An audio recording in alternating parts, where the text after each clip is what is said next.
So, and the way they sold it to the American public was they said, look, right now unemployment's 7% and whatever, 7.3%, let's say. If we pass this stimulus, unemployment will go up to about 8%, and then it will peak, and then it'll start coming down. If we do nothing, unemployment might almost get up to 9%. And can you imagine how awful that would be? People, oh my God, well that's worth spending $787 billion. You don't want unemployment to get up to almost 9%. That would be inconceivably bad. So they passed the stimulus, and unemployment went above 10%. Right? So let me make sure you got that it was around 7%. They told the American people, let us spend all this money to keep it under 8, because if you don't, if we just let the free market run, it might get as high as almost 9%. They did get to spend the money, and it went up to like 10.2%. So you would think, surely the Keynesians will say, we were wrong. No, they said, it's a good thing we passed that stimulus, because otherwise unemployment might have been 15%. Right? And that's what they said. Okay, so you can see it's non-falsifiable. And it's a funny episode, but in fairness, that's the way economics is. There's no controlled experiments. I mean, you could imagine a medical analogy, and if someone has cancer and the doctor comes in and says, we have to do this aggressive chemotherapy or else it might spread over here. If we don't do anything, it might spread to your legs, and then they can go ahead and do the aggressive therapy, and it might spread to the legs anyway. And you could imagine the doctor saying, well, it was worse than we realized. And that one episode wouldn't disprove the efficacy of chemotherapy. It might just mean you had a bad doctor, or just legitimately they didn't understand how bad it was. So it's the same thing here, but the point is, the Austrian economists were saying, they weren't giving specific estimates and saying unemployment will be 10.2%, but they were saying, look, at what's going on here is the economy is recovering from the huge distortions that Alan Greenspan set in motion by pushing interest rates too low. Too many resources went into housing, into the financial sector. American households were living beyond their means, spending far more than their income justified because they were misled by rising asset prices. So the way you fix that is you just let prices come down, let firms go bankrupt, let resources get reallocated to where they should be. And if the government comes in during that process and borrows $787 billion and spends it on political projects, that just makes things worse, right? That's like kicking the economy when it's already injured, because you don't make the economy richer, you don't help the readjustment process by having politicians seize $787 billion more. Right, so that's the idea. So in terms of that one interaction, if you're going to evaluate economic theories based on their predictive power, you would have to say that's a point for the Austrians. But of course, the Keynesians don't say that. They still think that, in their mind, they're totally flawless. Another 2 episodes, and I'll stop for your questions.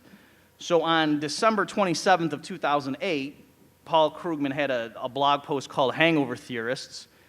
And I think most of you know who Krugman is. He's a Nobel Prize winner economist, very Keynesian, probably the most famous living Keynesian economist. So he's deriding the Austrian view as a hangover theory, because he's saying in the Austrian view, well, it's like the Hayek Keynes rap video, right? That the Austrians think that we're being punished for our sins during the boom period, which, it's not that it's moralistic, but yeah, there's some truth to that. But Krugman's using the term to show how silly it is and how medieval and laced with morality it is, whereas Krugman thinks we have to be just technocratic scientists. So he says that he's got 2 main objections to this type of theory. So he says, on the one hand, so this is a quote from him, why didn't we need high unemployment elsewhere to get those people into the nail-pounding in Nevada business? So what he's saying is that if the Austrian explanation of what's happening during the recession is we had too many workers in housing pounding nails in the state of Nevada, because that's where the housing bubble was really intense, he's saying, well, how come during the boom years, during the bubble years, we didn't have high unemployment in non-construction industries in order to funnel all the workers into building houses? Okay, so there, it's almost so easy to explain that it takes you a minute to understand what his problem is. So he's saying, why isn't there a symmetry between the boom and the bust? But that's because, again, this issue of what the theory is, the Austrians are saying what happened is during the bubble years, the boom years, loosely speaking, the Fed comes in and starts handing out money to politically favored bankers and investment projects, so then they can go into the labor markets and start bidding more for workers. So wages start going up, so people who are unemployed start taking jobs, and then people in existing jobs quit to go take better jobs. You know, if you can get a better job in construction in the year 2004, that's what you're going to do. Right? So you're not going to see the national unemployment rate go up, you're going to see it go down. Because, again, the reason these sectors are expanding is because more money is being created out of thin air and dumped into those sectors. So that's why you don't see unemployment go up. But then when the bust happens, now all those expanding sectors realize we made mistakes, and they start firing people, laying people off, and those workers have to take pay cuts to go work at jobs that they don't like as much, and so people are reluctant to do that. And so that's why you see the ranks of the unemployed rise during the bust period. Okay, so that's why there's that asymmetry. It's because in the beginning they're just throwing money around that they create out of thin air, and so you suck workers into the new jobs by offering higher wages.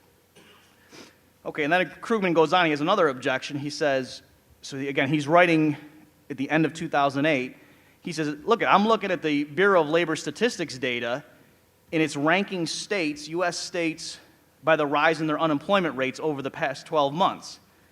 And he said it's true that some of the states that had really big housing bubbles are high in the rankings in terms of unemployment, but other states like Georgia, Alabama, and the Carolinas, North and South Carolina, are also high in the unemployment increases, but yet they weren't states that were particularly struck by the housing bubble.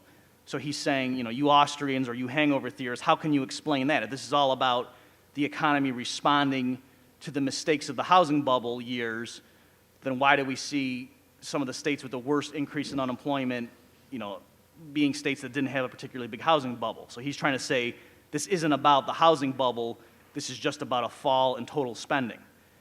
So that seems suspicious to me. Like, forget Austrian business cycle. The Krugman was saying the recession as of the end of 2008 didn't have much to do with the housing collapse. And so I was thinking about what his test there was, and so he was writing in the end of 2008, looking at the increase in a state's unemployment rate over the previous 12 months. So he was looking from December 2007 to December 2008, looking at those states that had the biggest increase in their unemployment rate, and then saying that wasn't overlapping very nicely with the states that had the biggest housing bubble and bust. But that's not surprising because the housing bubble didn't burst in December 2007, right? So what I did is I did a more accurate test. I said, let's look at from the middle of 2006, when the housing boom was at its peak and then started to collapse, from that point to the present, when I was writing in the end of 2008, and look at the overlap between states ranked in terms of, how much did their housing prices collapse and how much did their unemployment go up. And there, if you looked at the top 6 states in both rankings, 5 of the states were the same. Okay, so it was only one state that wasn't different. And so, if you were going to do that, what are the chances randomly that would just happen depending on how you frame the problem? It would either be 1 in 8,400 or 1 in 350,000. That could just be random like that. So, it seemed like there was a relationship there much stronger than what Krugman had said because he wasn't really looking at the proper thing. If you're going to use the housing bubble to explain unemployment, you should look at from when the bubble burst to the moment in question. Okay, and then the last thing that more recently here, this last episode, was in August 24th of 2010. He had another blog post, Paul Krugman did, called Hangover Theory at the Fed. So again, he's hitting this issue in Krugman's mind. So he's always just taking it in stride, never admitting, okay, yeah, the last test we did was a little bit wrong. It's always in his mind, I'm surrounded by idiots. All these people keep saying these dumb theories, and we keep refuting them. So here, what he said was that, look, the question at the time was there was a Fed president, not an Austrian, but one of the Fed regional presidents, that was saying, look, the Fed can't fix these structural problems of unemployment because there are too many workers in construction that don't have the right skills to go over into other sectors, and so it's just going to take time to retrain them, and we can't solve that by printing money, right? So this particular Fed regional president was trying to say, let's stop printing money. That's not going to fix the recession problem because this is a problem about having the wrong skills. So Krugman didn't like that there. He's trying to make fun of it, and so the way Krugman thought he was going to look at the data to show that it was wrong is he showed a chart of manufacturing employment compared to construction employment. And he was looking at absolute numbers and showed that from the start of the recession to when he was writing in 2010 in the summer, that construction employment fell off less than manufacturing, right? So there were more jobs lost in manufacturing than in construction. So Krugman says, aha, see? If these hangover theory people were right, if this is really just about the economy responding to the housing bubble, you would expect more jobs in construction to have been lost than in manufacturing, but it's the other way around. So see, we're right. This is about spending. This isn't about a particular sectoral adjustment problem. Okay, so the problem there from an Austrian perspective, there's two things. One is he was looking at the absolute numbers. You know, there are more people in manufacturing. So the fact that 100,000 people lost their jobs compared to 80,000 in construction, that per se doesn't matter since the percentage change is more interesting. But the other thing too is that the Austrians can explain why employment across the board falls. I mean, because the economy is poor. And that's what I've talked about, the importance of capital theory. It's not, the Austrians aren't just saying, oh, they're spending here, and now because interest rates are more correct, the spending patterns shift, and so everything just magically changes.